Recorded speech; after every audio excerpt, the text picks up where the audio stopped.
Assalamualaikum and good greetings. We will be watching another video by Milahan PhilosophersCorner. And from the title, Aisha Part 1, I believe this is going to be related to the wife of Prophet Muhammad sallallahu alaihi wasallam, which is Aisha. And we will see what, because she always have a reference for what she do, the video that she produce, right? Normally reading the Quran or reading books, I think. And I think this she will be going into some books about Aisha, perhaps. So without further ado, let's go and watch this video.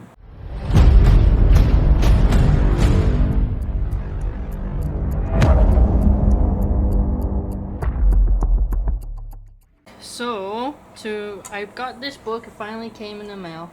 I know we had some tough times when it first came up in the sealed nectar. However, some good came of that because many of you left some awesome comments and links and stuff like that. One comment in particular went into what encompasses marriage. And then I did a deep reflection on that, and I thought every single relationship I've ever had or witnessed either had emotional abuse, sexual abuse, or physical abuse. And then I realized I've never really seen a healthy marriage, and I've never had a healthy relationship. Wait, I think she used the word every, right? Meaning every relationship that she see or experience. But that is quite sad, if that is true, right? Meaning that give a picture of yeah, that's So then I thought to myself, I'm gonna go into this and see what this is all about, and let's read what she has to say and about her, and let's learn about this person, because it really made me examine my own biases and why, my mind went this way or that way. And it's a really good teaching tool now to really think about what is marriage, what does that entail, what does that look like when you have a healthy relationship. And then it made me see, like all my step parents, either from my father's side or my mother's side, they were all alcoholics. There was lots of screaming, there was a lot of smacking, there was just a lot of just drama. And I was like, wow. And then in that same comment, and then a few others, people said, well, marriage isn't just about sex. And then I thought, wow, I literally think of every relationship as the number one factor that's the most important is the sex part, right? And then I thought even deeper of like, wow, how many others think like that? Because, wow, we put that's the number one thing that comes first. Looks, are you good in bed? Then I'll do X, Y, and Z for you. And again, some people are raised in different cultures all over the world, right? I can't just blame America, but that is at least where my head went. And I had two very, let's just say, hypersexual parents. They're still good people, God bless them, but there's a lot of that alpha, dominant sexual energy. And not saying that if you're a religious person that you don't have, that type of intercourse, but you have it with your lover, right?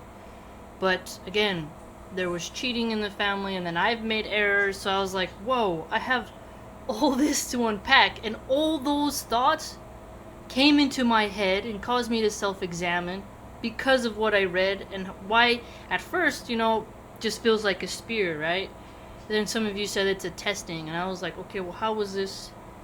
I mean, my mind went in so many different directions, but then it brought me back to where it's like, well, you really gotta look at what relationships are. You gotta look at so much more than just what you think about right now. So I thought, let's read about Aisha together. okay. So before moving on, I think that's also an interesting point, because I think in the last, I remember watching a video of Yusuf Estes, Sheikh Yusuf Estes, when someone asked about Aisha, and normally people attack the age, right? And he pointed out, meaning when we talk about Aisha from Muslim perspective, from Islamic perspective, right? One big thing is the detail of her marriage and onwards, the marriage life until the end is quite detailed. How it is documented in detail in that sense, right? Meaning we know a lot about the marriage life and what it entails and what happened. Uh, yeah, so because it's quite interesting here when she related directly Aisha towards marriage and examining marriage itself, right? So that is quite interesting perspective. Yeah, and because the resource of how, meaning Muslim accept Muhammad as the prime example of how to lead our life in all aspect, as a leader, as a member of community, as in terms of friendship, in terms of religion worship, of course, also in terms of how to behave as a husband. And that aspect in terms of the family life we know in detail, especially when in terms of the marriage with Aisha, right? And Aisha herself become one of the main source of that after the Rasul Sallallahu Alaihi Wasallam already passed away, wafat, right? So let's continue on. And let's learn, because I'm sure there's other women out there who will react the same way I did, maybe have a similar past, or are currently in that situation. And maybe we can learn a lot from her, and, we can expand our understanding, right? So I'm going to start on page 3, which is the beginning, and the title says brothel. No, betrothal. Sorry, I said brothel. Freudian slip. Okay, betrothal. One day there was a knock on Abu Bakr's door, and Mutim ibn Adi came in to ask the family if they would give their daughter Aisha as bride to Jubair, his son.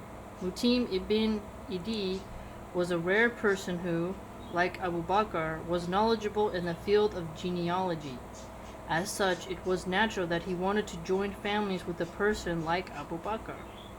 Mecca in those days was so small that people knew each other intimately, and hence Mutim ibn Adi could foresee the future of Aisha, her nature, attitude, and behavior. He dreamed of having a daughter-in-law like Aisha, who was intelligent, respectful, polite, and pure.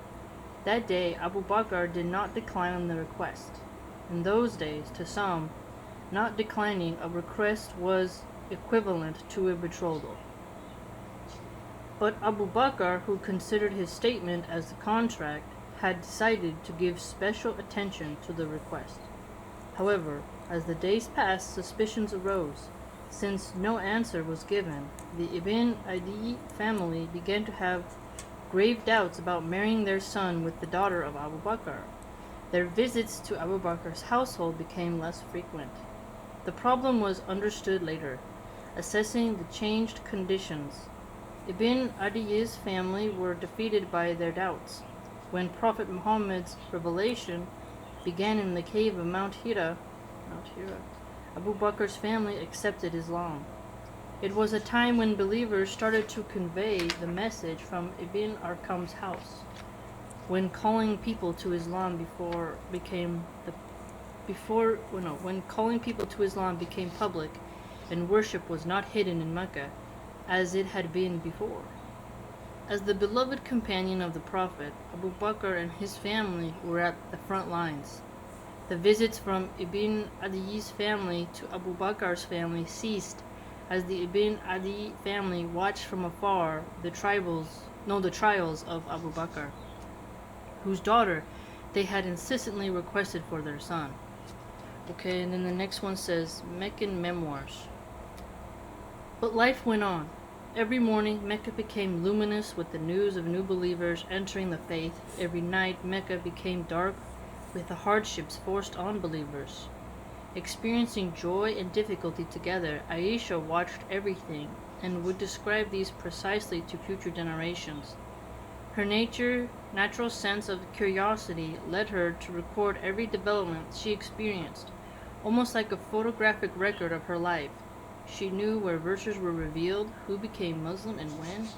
One day, many years later, a man from Iraq came to Medina and asked questions about the Meccan period. In her reply, Aisha related an insightful analysis of the time. The Meccan period was full of unforgettable and sad memories for Aisha. The only brightness in their lives was the Messenger of God. He visited the house of Abu Bakr frequently and comforted them. Aisha expressed her pleasure at this and said, "Ever since I can remember, I saw my parents as practicing believers. The Messenger of God used to visit us almost every day in the morning or in the evening." Then it says, the marriage offer. 2 years had passed since the death of Khadijah, and the Messenger of God was living alone with his 3 daughters. One day, the wife of Uthman ibn Mazun, Khawla bint Hakim, came to God's messenger respectfully and asked, "Do you not want to marry?" The messenger of God was 50 years old, feeling the sadness of Khadijah's death together with his 3 daughters. He responded, "All right, but with whom?" Already prepared, Khawla answered his question with another question and asked whether he preferred to marry a widow or someone who hadn't married before. Her attitude was that of a woman capable of finding both. God's messenger asked about the latter option. "It is Aisha, the daughter of Abu Bakr, a friend whom you love the most among the people." Then he asked Khawla about the other option. It turned out to be Sauda bint Zama, one of the earliest Muslims. Sauda had accepted Islam during the most difficult days in Mecca and had even emigrated to Abyssinia to escape being persecuted. Unfortunately, her husband, As-Sakhran ibn Amr, had died in Abyssinia, and so he returned. Both of them were possibilities. So he told Khawla to find out the lady's opinions. Okay, and the next one says, first stop. Khawla was happy because she hoped to lessen the Prophet's troubles. Sauda was a mature, trustworthy woman, though she still mourned for her husband in her heart. This offer was of a nature that could cease her pains. Sauda had an elderly father, and she decided to receive his blessings first. This duty was also given to Khawla, so Khawla went to Sauda's elderly father and told him that Muhammad, the son of Abdullah, was asking for her daughter's hand in marriage. When the old man heard the name Muhammad, the son of Abdullah, he straightened up and said, "He is a generous man and a good match, but how does your friend feel about this?" Khawla quickly responded, she liked the idea too. Even though Sauda consented, some of their relatives opposed the marriage. Her brother Abdullah ibn Zama, okay, we have to remember the names, who heard the news later on, protested his father's decision. Sauda's uncle too screamed in poetic verse, objecting to this marriage. Next one says, second address. Then Khawla went to the house of Abu Bakr and spoke to his wife Ruman. "The messenger of God sent me to ask you for your daughter Aisha's hand in marriage." Ruman was speechless with pleasure, but she remembered something that threatened to overshadow her joy. She remembered Abu Bakr's promise long ago to Mutim ibn Adi. So Ruman suggested that they wait for Abu Bakr. When Abu Bakr arrived home, Khawla told him the news.